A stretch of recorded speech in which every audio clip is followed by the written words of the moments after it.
అందమైన అభినయానికి ప్రతీకగా నిత్య మీనన్ను చెప్పుకుంటూ ఉంటారు. అద్భుతమైన హావభావ ప్రకటన ఆమె సొంతం. ముఖ్యంగా ప్రేమ కథలకి సంబంధించిన సన్నివేశాల్లో ఆమె నటన అత్యంత సహజంగా ఉంటుంది. ఈ విషయంలోనే తెలుగు, తమిళ, మలయాళ, కన్నడ భాషా ప్రేక్షకుల నుంచి ఆమె 100కి 100 మార్కులు కొట్టేసిందే. తెరపై హీరోలతో ప్రేమ సన్నివేశాలను పండించే నిత్య మీనన్ నిజ జీవితంలోనూ ప్రేమలో పడిందట.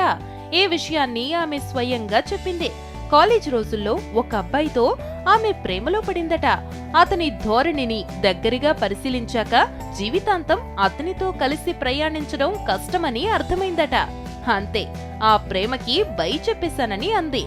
అప్పటి నుంచి ఇక ఎవ్వరితోనూ ప్రేమలో పడటం జరగలేదని, ఎప్పుడు దాని గురించి ఆలోచించే సమయం కూడా లేదని చెప్పుకొచ్చింది.